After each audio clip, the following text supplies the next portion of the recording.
Hey everybody, just got done shooting Jinx a couple months ago. Just got her magazine print right here, and it came out awesome. I don't know if you can see that or not, but here's what happened.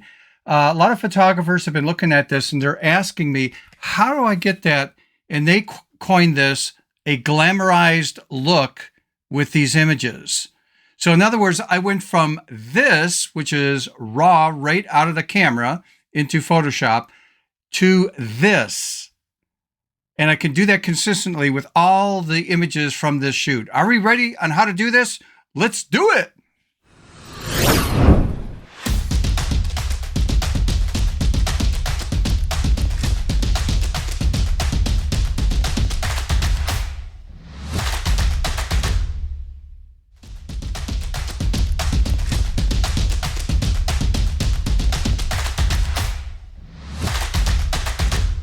Hey everybody, welcome back to my channel, and this is going to be a great one because it was actually the result of me shooting a model named Jinx. I think I showed the promo or the magazine that was printed from this, and this was actually shown to a group of photographers plus some of my friends to show them the type of work that I do, and I had a lot of comments coming back, especially from photographers. How do I get that certain look? And I go, what are you talking about?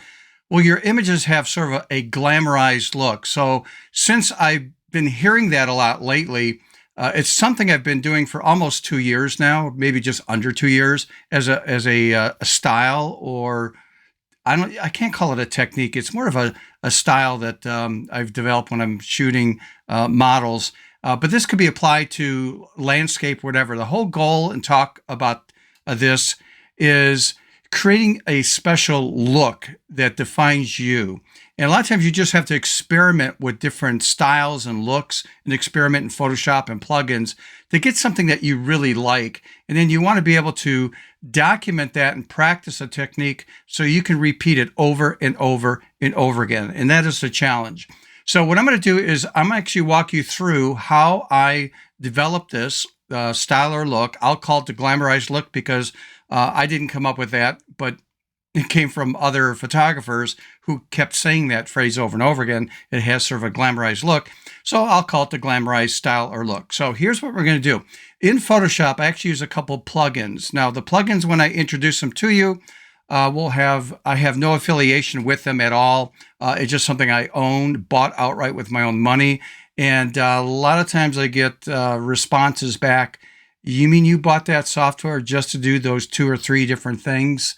And I go, yeah, because it does it fast and I can move on. And I don't want to spend a lot of time in Photoshop on this stuff. So that's why I own these couple plugins. And I'll put the links to those. You can get trial versions and test them out for yourself. But it doesn't mean that's the only, plugin. You might like some other plugin out there to develop your style and look. That's what I'm trying to encourage you to do.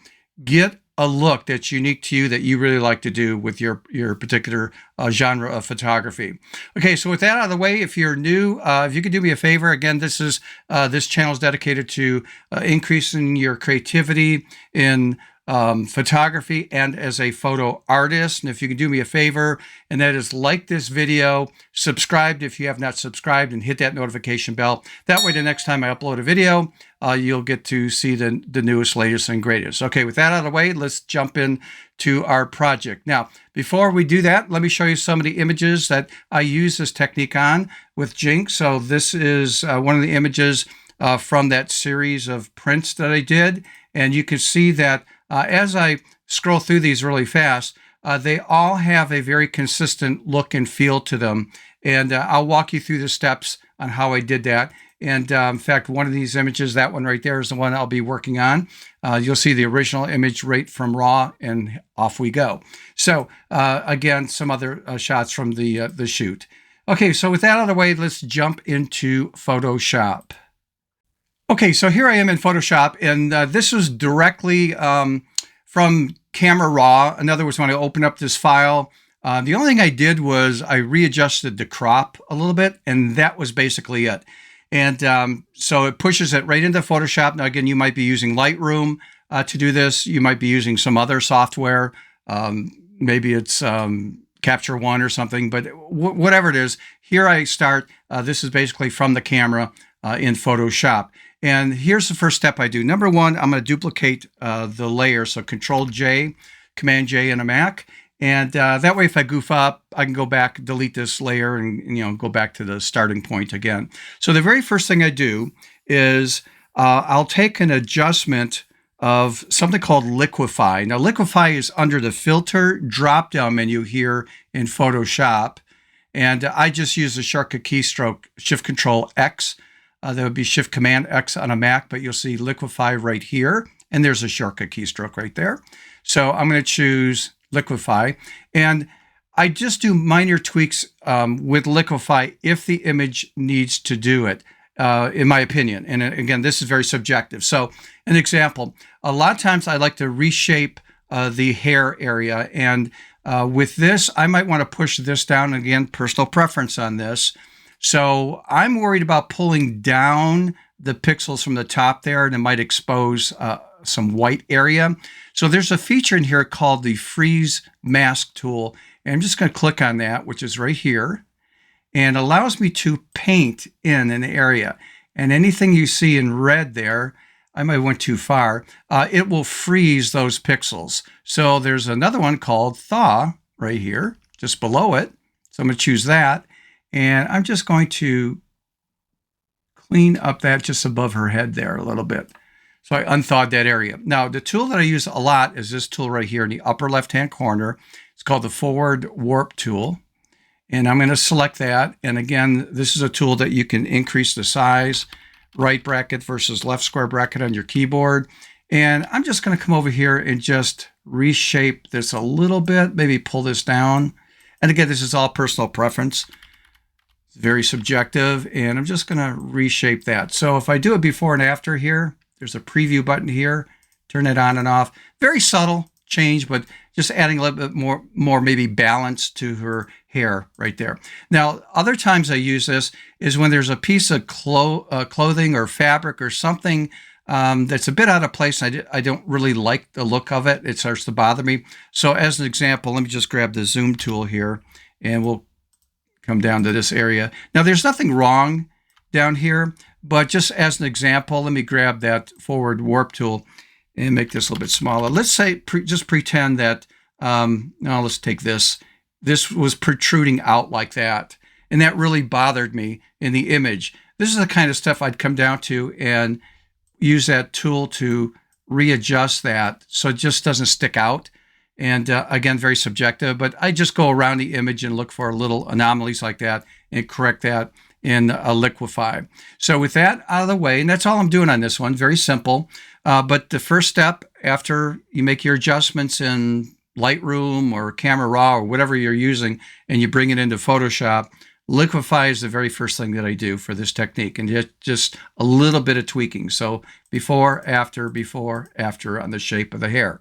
Okay, I'm going to click on OK with that. And when that is done, I will duplicate that, Control J. The reason I'm duplicating this is I can show you some befores and afters. And again, if I goofed up on this with Liquify, I could delete that layer and start all over again.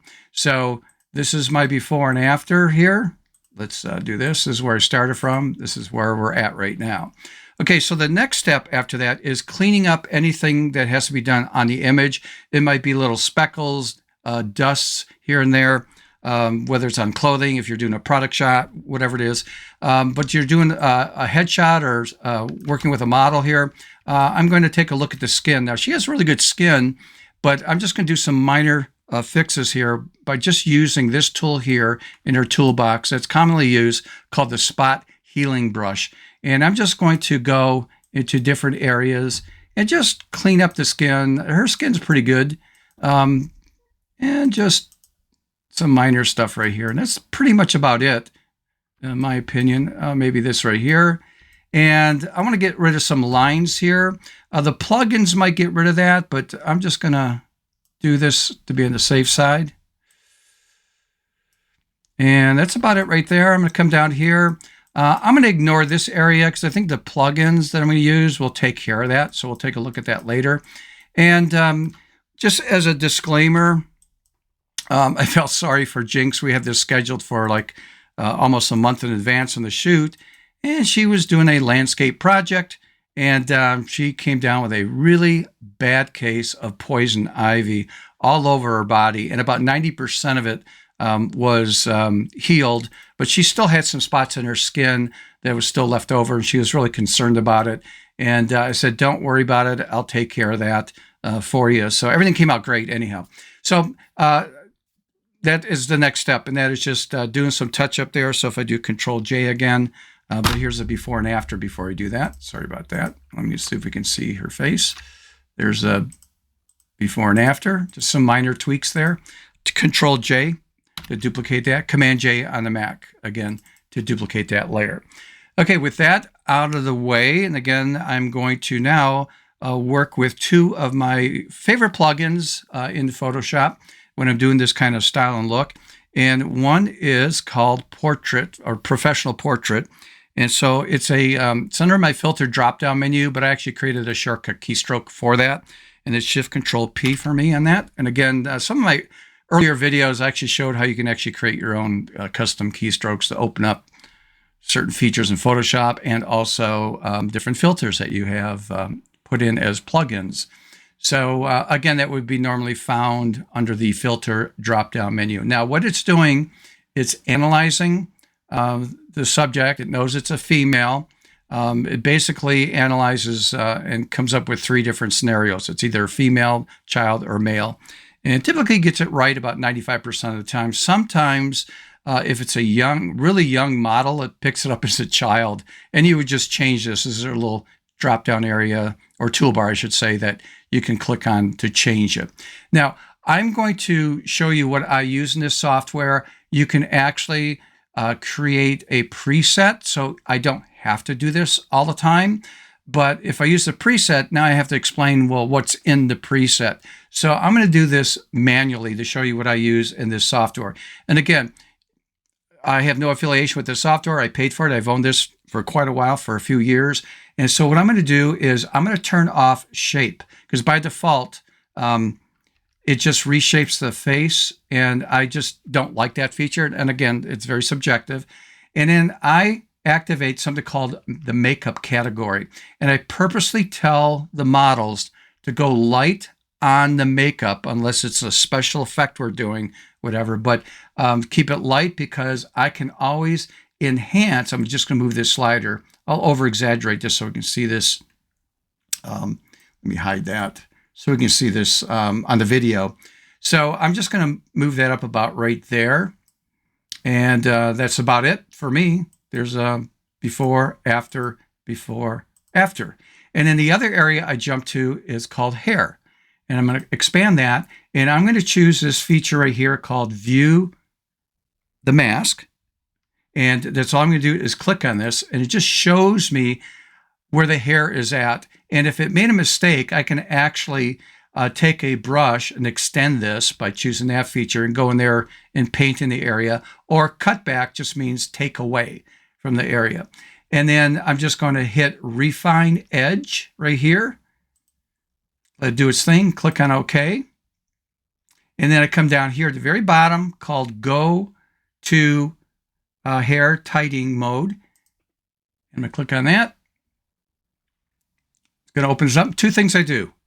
I expand this. I move this to about 50. And I move this to about 50. Or just close to it. And that's all.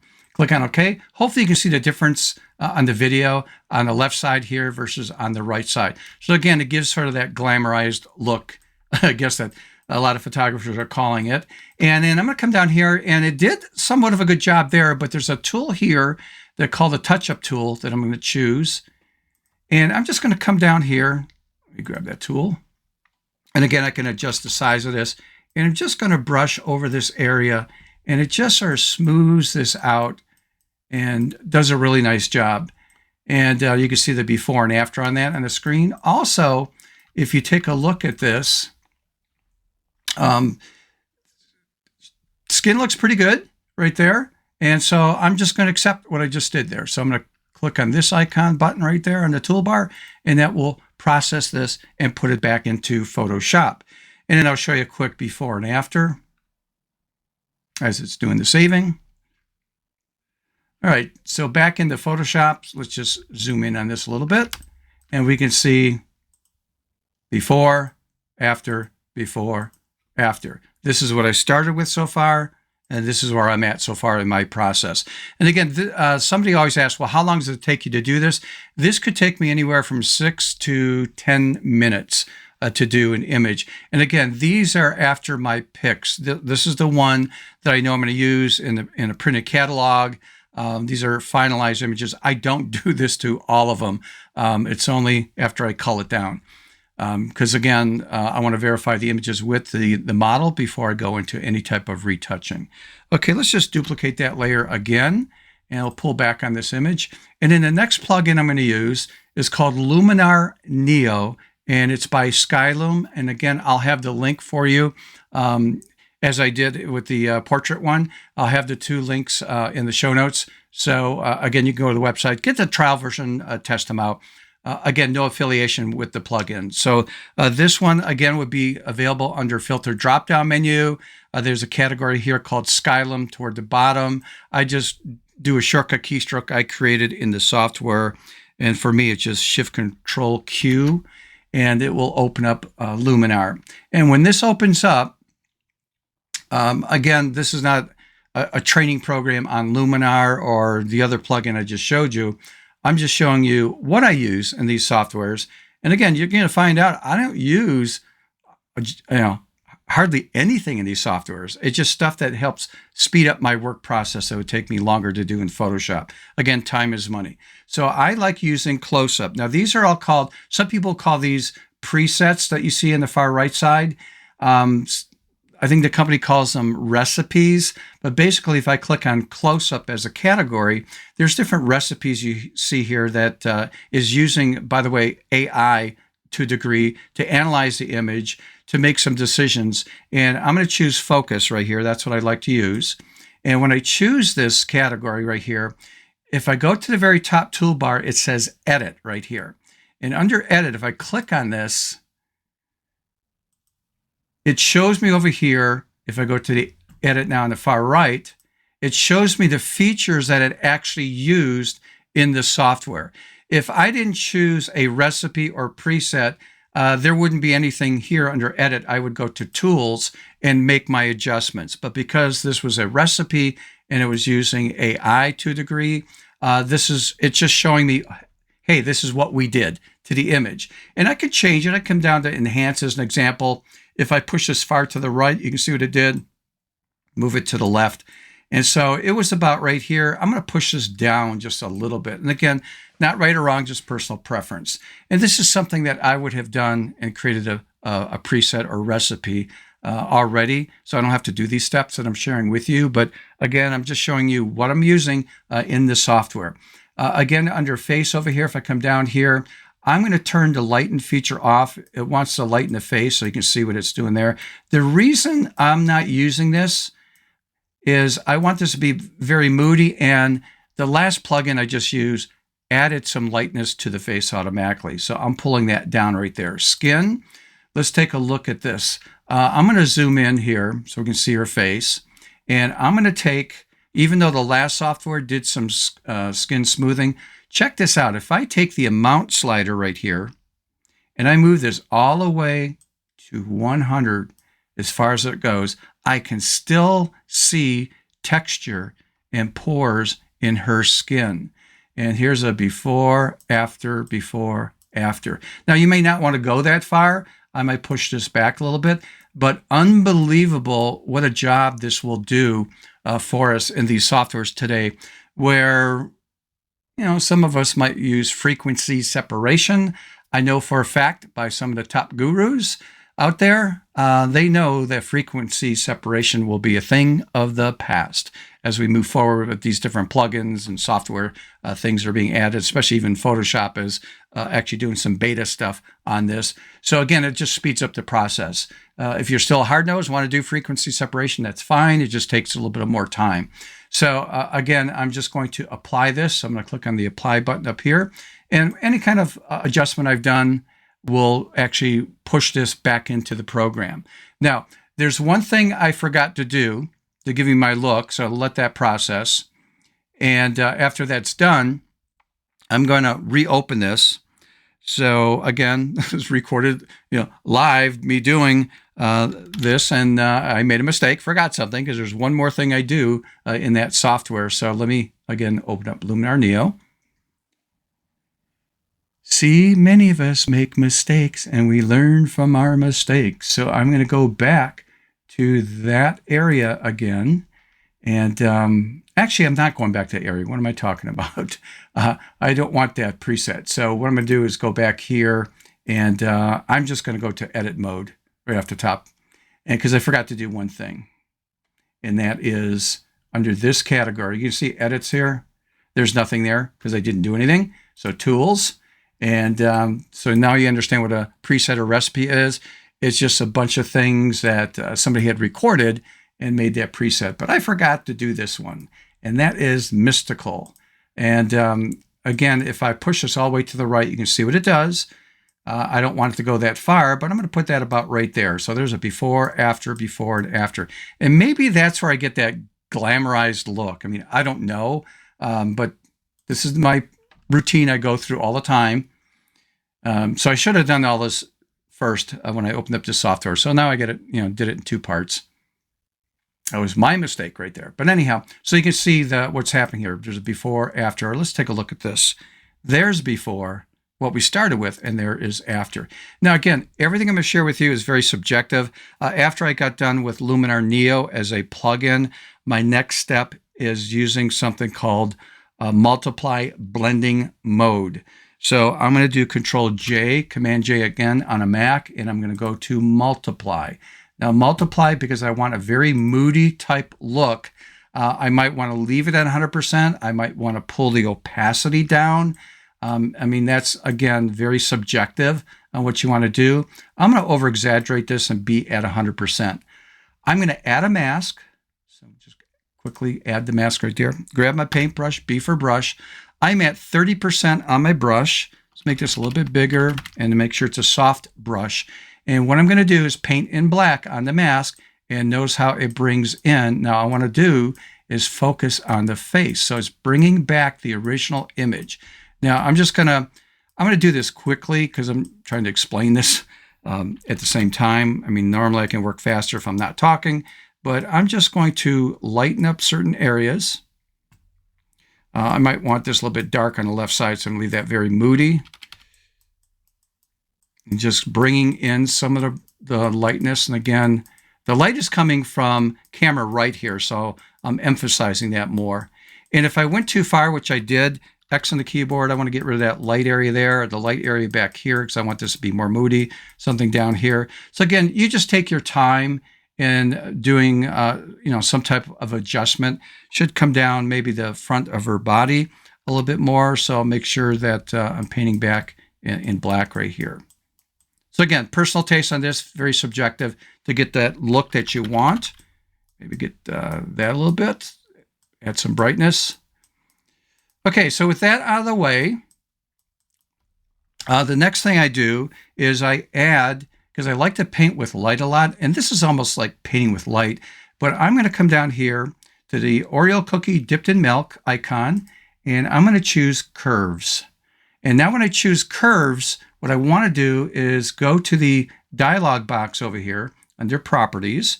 And what I want to do is click and drag and raise that curve up. And I'm looking at certain parts of this image. Now, I don't care about her skin. That's not my concern right now.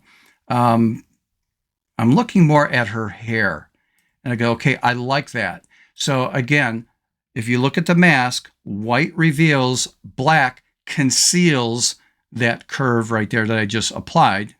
So what I'm going to do is Control I will invert that, or Command I on a Mac inverts that, so now it's all black. I'm going to grab my paintbrush again, B for brush. Let me zoom in on this a little bit. And again, I'm at 30%. I'll leave it at 30%, make this a little bit smaller. And what I want to do is paint back in white. And some people might call this, oh, this is a different way of dodging and burning. And the answer is yeah. You could call this dodging and burning if you like. I mean, I'm dodging, so I'm adding more to the highlight area. And again, very subjective. I want the left side to go dark. So I just want to punch out these highlights in her hair, very top here.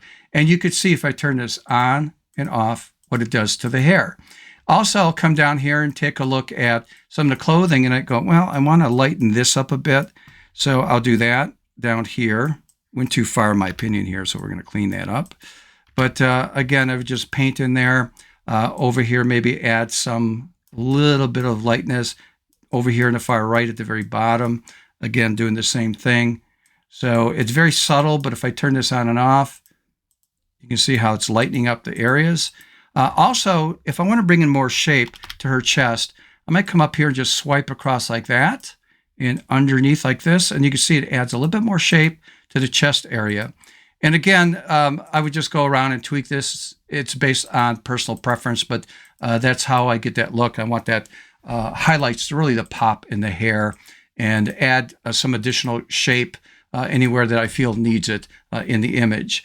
Okay, with that out of the way, that is my completed project right there, going from, again, we started with this right from the camera, pulled into Photoshop, and this is what I ended up with. And again, a lot of people like to call this the glamorized look. Now, the other cool thing about this is turning this to black and white. If I really want to get moody with this, I might do something like Shift-Control-Alt-E, and that is a stamp layer. This should be Shift-Command-Option-E on a Mac. Put that at the very top, and I might want to go really dramatic, go to multiply again, and that's really pushing it there, but that's okay, because what I want to do is I'm going to go over here to the, again, Oreo cookie dipped in milk, and I'm going to choose the black and white feature here, adjustment layer. And then I could play with the reds, because red, there's tend to be red in skin tones, and you can adjust it based on your liking. But this now becomes very moody. And by the way, in using this, it just, I love the way it breaks down the different colors and the channels here, per se, and you can make that adjustment. And again, reds and yellows are used a lot to adjust that. And again, you might want to push it up or down. But that's the look. Oops, not that far, Steve. Let's go about right there. That looks pretty cool. Maybe put my signature there. But again, a different option going from, colored photo to, this is the original right there of our finished project. But if I want to go black and white, I might do something like that. Okay, so with that out of the way, hopefully you learned something. And I just want to sort of recapture everything here a little bit. And that is, this is a routine that I go through. You may not like this, and that's okay. But it's my style, and I know a lot of people like it. The point I'm trying to emphasize is I want you to create your own look and style on the type of photography that you do, whether it's landscape, product photography, maybe you photograph newborns, high school seniors, headshots, whatever it is, might be models. Come up with a look that you like, and you'll find that people will like that look. And if you're in business, they tend to hire you again for that look and style. They may not know why they like your look or what you're doing. They just like it. That's all I can say. Okay, so again, if you learned anything here, do me a favor again, and that is like this video, hit the subscribe button if you're not subscribed, and then the notification bell. Also, if you have a question on what I just did, email address is right here at the very bottom. Again, it's stephenphotoartist@gmail.com. Also, the links to the 2 plugins I use will be in the show notes. Again, I have no affiliation with them. My recommendation is download the trial versions and experiment with them and see if you are going to invest in those plugins or not. And again, that's pretty much all I use in those plugins when I come up with this style and look. It's very quick. It's very fast. Again, 6 to 10 minutes per image. I can easily get done with 6, sometimes 8 images in an hour. So it doesn't take me that long to go through the routine to come up with that look. All right. So with that out of the way, you know how I always end my videos, and that is get that camera out, take some images, make mistakes, learn from those mistakes, and literally keep thinking out of the box. Until next time, see ya.